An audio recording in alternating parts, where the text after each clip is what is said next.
Everybody, Meg Ruler 31 back here for FSi DFS. Happy 4th of July. I hope you and your family and friends have had a great weekend, firing up the grills, enjoying some baseball, hot dogs, some cold drinks, some nice weather.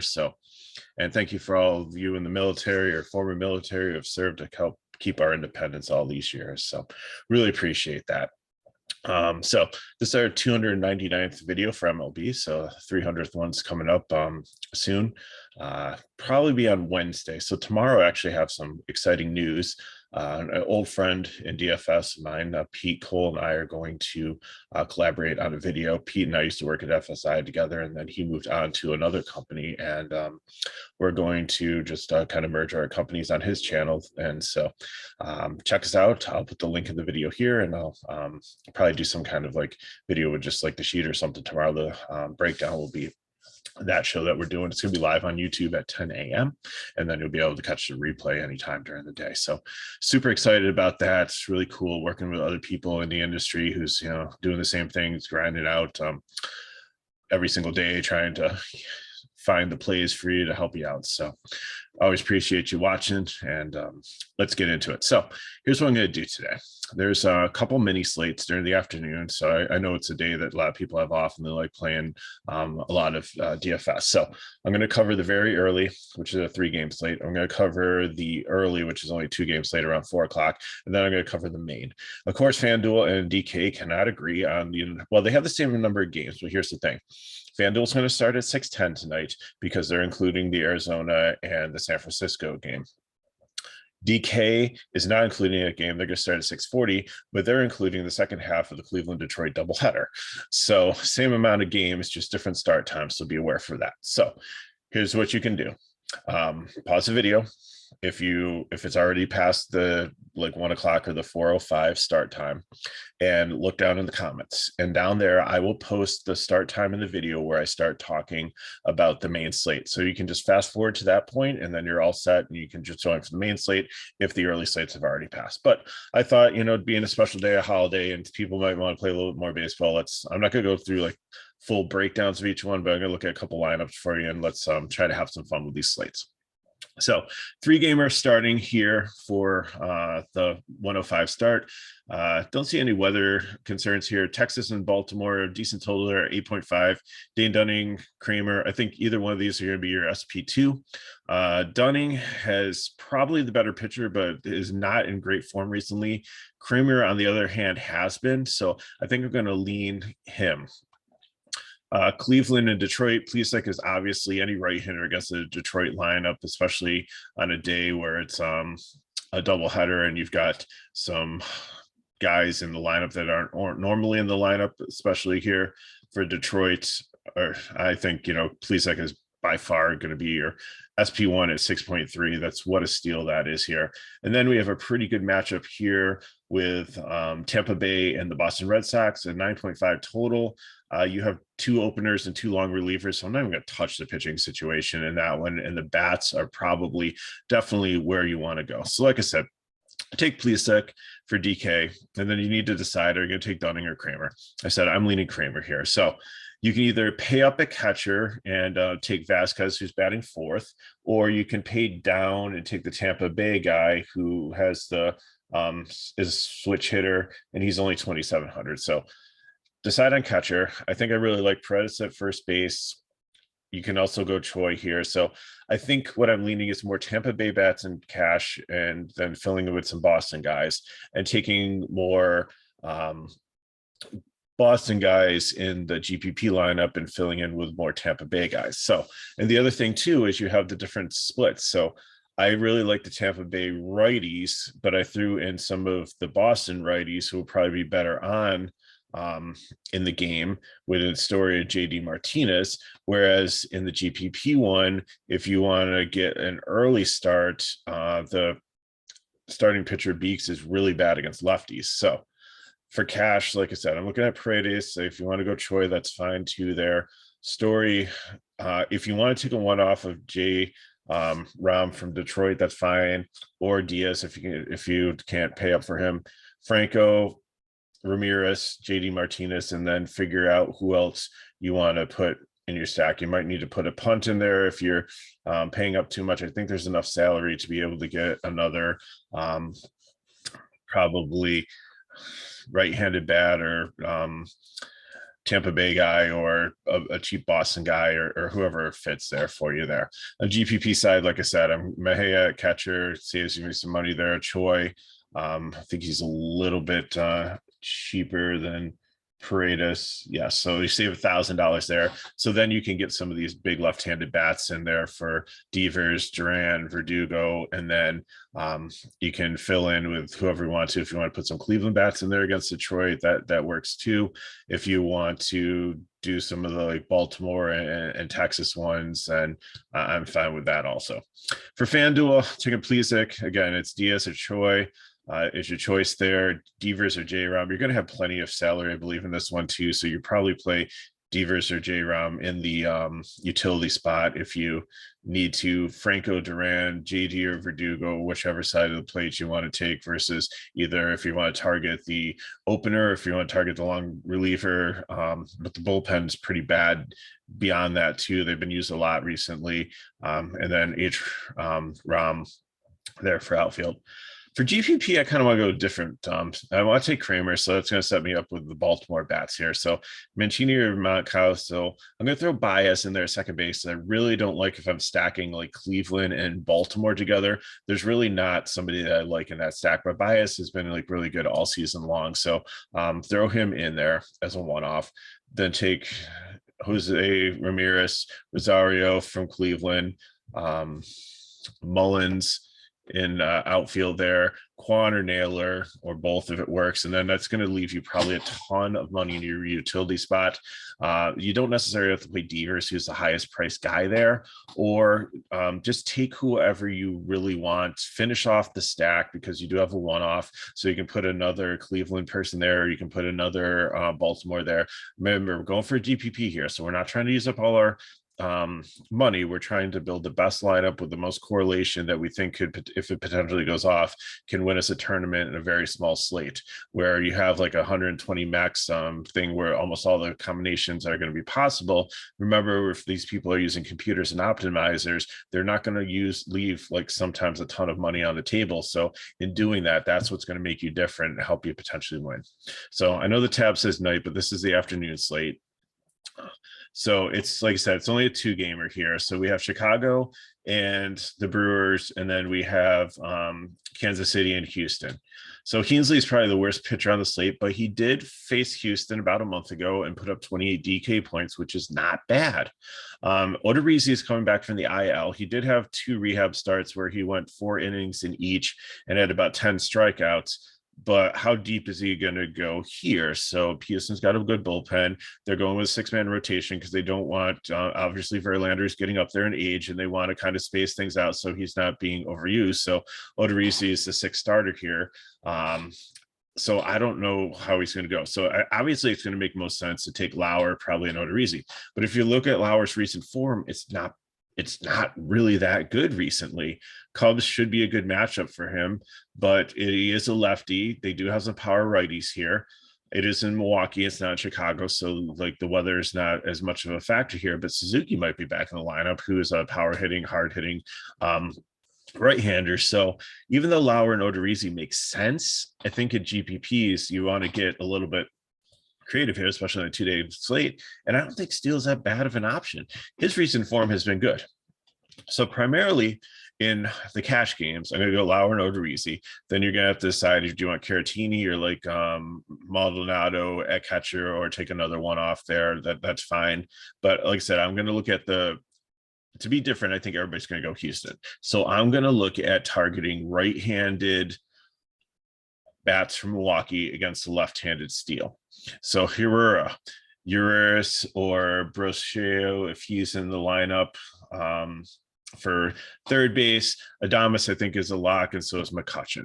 So then, again, you're going to have to probably pay down to Maldonado and pay down to Tucker or Bruchiero over Urias to have enough to get Alvarez. He's very, very expensive at, I think, he's like 6.5K. It's like a price. He's getting up into Aaron Judge territory if he's even in the lineup. If he's not in the lineup, it's very easy. You just go Tucker there.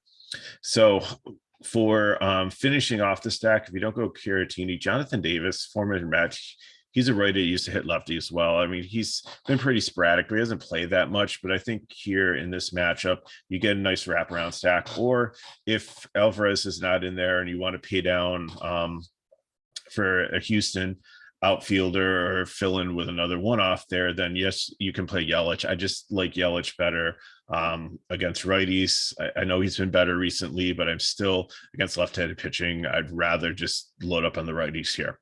For GPP, I am going to play I'm going to target Odorizzi. Now, remember, Odorizzi is reverse splits, so you want righties for Kansas City. So give me Dozier, give me Merrifield, give me Witt. Benintendi, I think you can play. I mean, he's decent against both, but again, then I really want the righties from Chicago against Lauer, because if he's going to keep up with his current form of struggling, then target these right-handed power bats. You have Contreras, who's having a great season. You have Wisdom, who has power. He just had a couple, 2 or 3 home runs, I think it was 2 home runs like last week. So he's got the power there. If Suzuki's back in the lineup, I know he strikes out a lot, but he is the potential. Happ is a switch hitter, really good. Morel, if he's leading off, is another one there. So Gomes at catcher is another option if you can't get up to Contreras, or if Contreras is not in the lineup. So that's where I'm going. Both sites, I'm going opposite of what everybody else is. I'm going to zig when they zag. Probably not too cute, because when a 2-game slate, they probably have all this stuff mapped out anyways. But for leverage wise, that's what I'm looking at. Steele's going to be my pitcher on FanDuel. Steele's going to be my pitcher on DK, and then I'm not sure if I'm going to play Heasley, or maybe I'll take Odorizzi and just hope that maybe some of these right-handed bats get some one-offs. He actually gets some strikeouts and does decent, maybe gives up some solo home runs, and that all adds up, or later on against the bullpen. So that's where I'm going for that. Okay, so now we're getting on to the main slate. So let me just change my filter here. So I have it. So like I said, remember for FanDuel that you're going to have Rodon as an option here as a pitcher. And I think he and Manoah are going to be the 2 top options. You're going to have Bumgarner, who's going to be a fade for me. So Arizona bats would be a leverage play.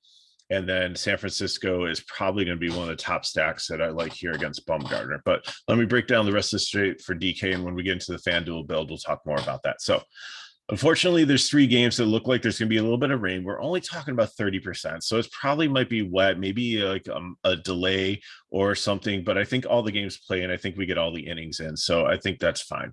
So it looks like it's going to be Plinkleton and Fado here. Plinkleton, there's really not many cheap pitchers that are good options. I think they're all risky on this slate. I think there's probably only probably 4 guys that I'm really considering here.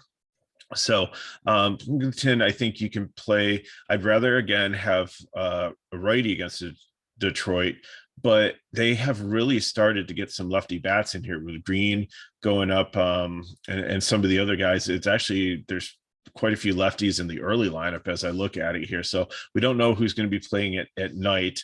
My guess is that they're going to probably try to get more righties in the lineup, but still, I think he's somebody, if you want to punt for 6K to try to get some of these bats in, then I'm okay with that. Fado on the other side, not interested in.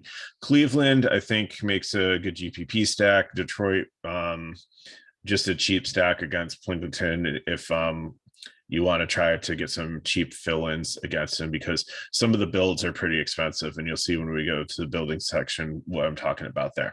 Next up, we have Seattle and San Diego. We have Clear Flexion and Nea. Flexion's okay. San Diego has been striking out, but I think they're going to put him on the fade list. I debated whether putting him under Green in the medium or on the fade list.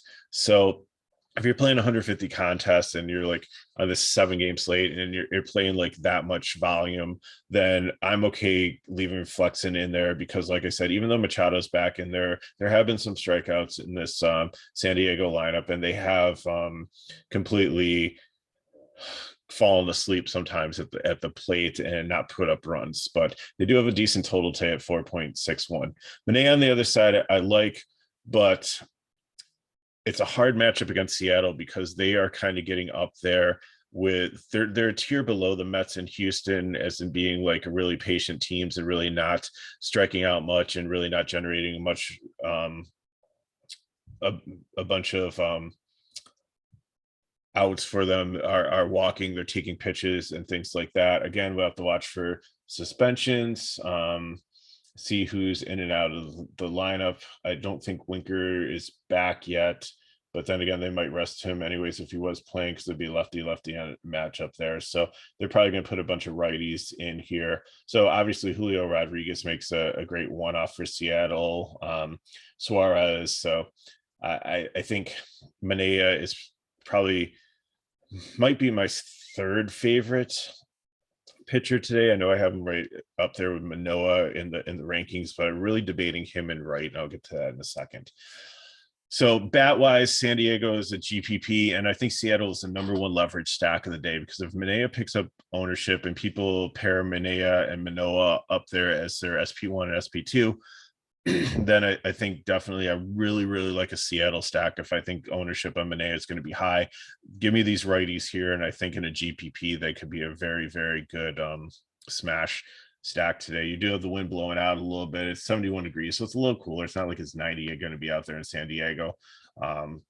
It's more of kind of a pitcher's ballpark, not an extreme pitcher's ballpark, than a hitter's ballpark, but so have some interest in Seattle there. New York Mets and Cincinnati Reds. We have Chi-John Walker and Hunter Green. Now, Walker has been terrible. We've been picking on a lot, but he's been better recently. The Reds do strike out, but it is in Great American Ballpark. 90 degrees. The wind is blowing in here, but I think and Hunter Green on the other side is a high strikeout pitcher, but the Mets don't manufacture many strikeouts, and he gives up home runs, a lot of power. So the Mets by far, just with the weather and everything, are my favorite stack of the day here. And Green is kind of a reverse splits guy too, so I love the righties here. I'm okay taking the lefties. Chi-John Walker, on the other hand, I think he's playable again if you're doing maybe a 20 max. I think he can even be in there too if you want a little differentiation, but I think he's probably in the third tier of pitchers tonight. I think Manoah is in the tier by himself, and then Wright, Manaea, and Urias are in the second tier, and then like Walker and Cueto would kind of be in like a third tier, and then you have everything below it.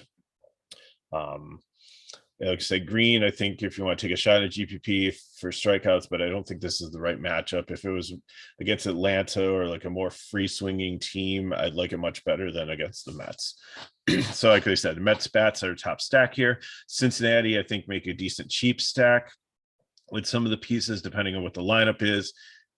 And then you'll just have to see there again if Walker's going to regress a little bit versus current form and get back to some of his form he was like about a month ago. Then I think he's definitely somebody you can target. But there's not many lefty bats in this lineup here. And the thing is you have to, especially on DraftKings, you can only play Votto or Moustakas at first base. So obviously you're going to go Votto there. But again, we'll have to see what the lineup comes out as. They do have a decent total, so we'll see there. But again, I think just as a cheap stack or maybe some fill-ins there. Okay, next up we have the Braves and St. Louis. So looks like there's about a 50% chance of rain through the afternoon, then it's going to taper off. So this game might just be delayed a little bit, but I think they get it in. But just looking at the weather and the wind blowing in, it seems that the weather is going to help the pitchers. Dakota Hudson, I'm still not interested in. He's giving up a lot of power. He's really not striking people out, even though the Braves are a good strikeout matchup. So I'm not playing them. But Kyle Wright on the other side, I really like. And I think, with the weather, and if it continues this way, and it does look like the game is safe, the reason that Wright's below Manaea right now is because the weather concern. But if I think it's okay, then I really like playing Wright. I think he's going to be my top GPP pitcher just because of the weather. But I think the weather is actually going to help with this also. So he's really good against righties. St. Louis is primarily a righty lineup. I know they have some lefties in there now with like Donovan and Gorman, and you have like some switch hitters, but overall, I think he's going to hold most. Like Newt Bar doesn't really scare me as a lefty and righty matchup. So I think he's really going to be able to hold this team at bay and put up a decent number, probably get the win. Braves have a high total, but again, with like the weather, I think that's going to suppress hitting a little bit. So obviously Olson's probably one of the top plays here, but I'm okay with all the power righties here that I think they can still hit Hudson pretty well, even though they don't have the split advantage. So Braves, I think, would be my second favorite stack of the night. And then the Cardinals would just be a leverage stack because I think Kyle Wright will get some ownership. Minnesota Twins and Chicago White Sox, 30% chance of rain here. Again, wind blowing in 10 miles per hour in Chicago, so that does help pitching here. So Bundy and Cueto, both of them are okay, but they do give up power. They're mid-range guys that you can consider. But I think there's better plays on the slate. Bat-wise, I think Minnesota is the top GPP stack against Cueto here, just because they have had if everybody's in the lineup and they have their A lineup out here, then they're always a threat to put up runs. White Sox on the other side too, I think they're relatively cheap. Like the highest priced guy is like Robert at 4.5 and then Anderson at 4.4, but Vaughn is decently priced at 3.6, Abreu at 3.9. Sheets has been hitting really well. He might be in the fifth spot here at 2.2, so that's definitely almost a free square in your outfield if you're looking for a value play. McGuire at catcher, if you want to do like a wraparound thing, is only 2K. So there's some nice cheap pieces here for fill-ins, and I think it helps with your lineups a lot. Toronto Blue Jays and the Oakland Athletics. You have Alex Manoah, top play on slate against the A's. Definitely someone that you just want to kind of lock in your cash games or your SP1, and is obviously your pitcher on FanDuel. Although you do have Rodon as an option too. So I think, and they're like $100 apart. So I think, there's more of a decision there, but I don't think you go wrong with either one in either matchup. Irvin on the other side is a lefty against an all right-handed Toronto team that has a lot of power against lefties. So how do you think this one's going to go? Plus the wind's blowing out at like 12 miles per hour. Not as much of a factor in the Oakland ballpark, but it's still enough to help the hitting even more against a pitcher that's probably going to struggle. So he is the number one fade on the slate.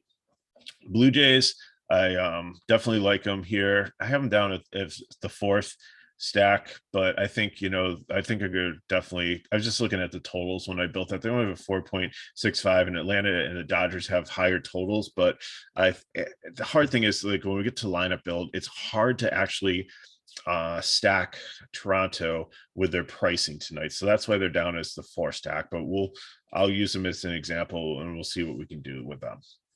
A's, I think, are just a leverage play or just a complete fade on the slate here. Colorado Rockies and Los Angeles Dodgers have Kyle Freeman and Urias. So I think Urias is decent play. I think he's top in the medium range. I'm a little hesitant because Colorado is good against left-handed pitching, obviously better at home, but they have a lot of righties with power, like Joe, like Brian. Even though he hasn't hit a home run, if he's been injured, it's just coming. Probably would skip Blackman, lefty and lefty, Cron, Rogers. Iglesias is a decent contact hitter. Gritchis has some power against but he hits down a lineup. Maybe he'll move up a little bit against the lefty. So I think he's a good play, but I think there's a little bit of concern. Kyle Freeland, you're probably thinking automatic fade, but hold on. I looked it up, and the Dodgers are actually number 2 in Major League Baseball in the last 30 days against left-handed pitching. And I think they're number 1 in strikeout rate at home. So for some reason, and again, Mookie Betts has been out of the lineup, and Mookie Betts is a great play today at 4.3. The pricing on him when he's usually a 5K guy. So I can understand if you don't want to do this, but I think in GPPs, I think it's worth looking at Freeland tonight. He hasn't been that bad on the road. At home, yes. But the Dodgers, they have like their ISO is below average in against left-handed pitching, and I don't understand it because they have a lot of righties here, but it's definitely going to neutralize Freeman. He's usually good against both sides, but definitely like Muncy and Bellinger and Lux. So you'll have to see how the lineup comes. Chris Taylor's usually good against lefties there. But other than that, it just seems like some of the other guys have really struggled in Smith and in Josh Turner and in Trey Turner. So I think that's quite interesting. And maybe the data, this is like a chance where they completely change it and the Dodgers are the Dodgers and they go out, they have a 5.51 run total. I think it's the highest on the board, but I'm a little skeptical looking at the data. So I might be the only one. And again, this is a GPP thing. Do not play Kyle Freeman as your SP2 in cash. Do not play him as your SP1 on FanDuel. No, no, no, no, no. But I think in GPPs, it's worth looking at. So don't completely look at it and say Dodgers and just, and dismiss them. Look, do a little research if you want to, look into the data and see what you think. So the Dodgers still think are the third best stack here, but just looking at that, I think I might like Toronto a little bit better than them. I like Atlanta better too, but with the rain, I mean, that's kind of an iffy one there. And Colorado, I think, is a sneaky leverage stack if Urias is going to have some ownership. So let's look at some of these builds and then get you on the way for the holiday. And it took me a while in some of these builds, especially the GPP ones. So I'm going to take Manoah here for my SP2. I think, I don't know. I really, really, really debated who I wanted here for my SP2. I think I'm leaning Manaea at this point. Maybe I'll try to get right in there. All depends on the weather, or drop down to Urias. So I'll let you see. But I think I'm going to take Nito at catcher. I want Alonso, Lindor, Marte. Then your choices: do you want McNeil or do you want Nemo? They're both lefties they have the splits advantage, but he's a reverse splits pitcher, but they're both good hitters and they fit well in the stack. So you have to see which way you want to go there. I'm going to fill in with the White Sox because they're just so cheap. I can put Sheets in there. I can put Berger or I think let's see if he's back in or Makata at third base. I can get like Leroy Garcia for like 2-2 and at second base. So that helps me pay up for my SP2. If there's another stack that works here that you like, then that's fine. If you want to take one-offs in these spots, that's fine too. You just have to decide how you want to finish off the Met stacks, but they are the priorities. Prefer the righties, but if you need to throw a couple lefties in there, then I'm fine with that too. GPP or not GPP for FanDuel. Again, I said Manoah or Rendon, and I'm going a Met stack here with the righties. And then I want the right-handed bats of San Francisco against Bumgarner, who has just really struggled. He's not who he used to be, and he's giving up a lot of runs here. So Mets and San Francisco stack there. And if you take Rendon, then obviously you're going to have to take a one-off someplace because you can't do that. But if you take Manoah, then you can get the full stack in. So GPP, and I debated a long time on this. I definitely want Wright and Freeland as my pitcher. And you can also do this. You can fill in Atlanta, but they're more expensive and you don't have as much left. So you take probably D'Arnaud at catcher, or not. You're going to take Vlad, or you're going to take Olsen at first. You're going to probably go third base and take see what their lineup is. So third base, you're going to take Riley, and then you're going to take Swanson at shortstop, and then you're going to take Acuna, and then you only have like I think about 3,000 left. You can take one-offs and fill them in. I couldn't find a stack that fits, even with the White Sox. It just doesn't work. So again, we'll have to see lineups here.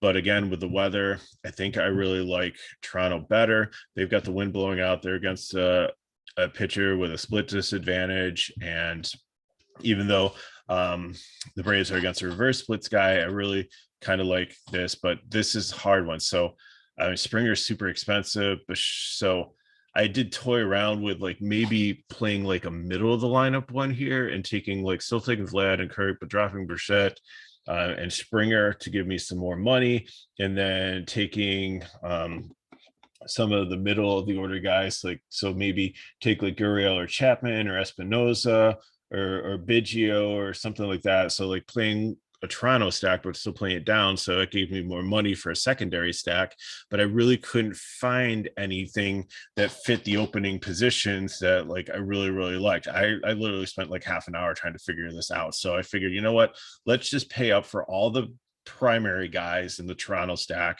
and then I'll just fill in whatever value plays I can. There's no correlation, whatever, but maybe I'll take some one-offs and just try to get some hits. And if this Toronto stack goes off and I've nailed the pitching and I was right about Freeland and he has a decent game and gets some strikeouts against the Dodgers, and Wright shuts down St. Louis, then I'm off to the races. So we'll see with that one. A little bit easier on FanDuel, Freeland, and then you can pretty much, if you play down for Freeland, and if you trust, if not, understand, pick your favorite pitcher for your SP2, but I still want to try. If I take Freeland, I can pretty much get a full Toronto and Atlanta stack in here, and that's what I'm looking to do for that. So like I said, lots of options, fun day of baseball. And again, I hope you get a chance to play a lot of DFS and have a lot of success. So thank you for watching. Appreciate it. As always, leave comments below. Hit me up at Twitter at Megaroar31.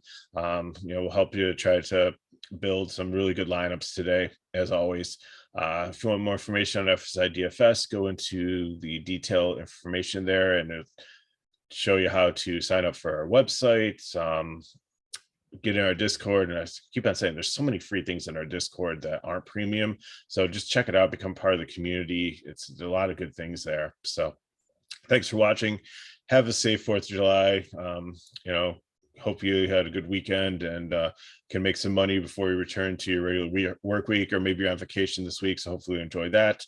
Like I said, check out the link below, and check out Pete and I on our collaboration tomorrow for the Tuesday slate, and Wednesday we'll be celebrating our 300th video, so that should be exciting too. Don't know if McKinley and I will be doing it, but I think we'll do something a little bit special there. So thanks again for watching. Again, have a good weekend. If you have any questions, you know how to get a hold of me, and we'll see you next time.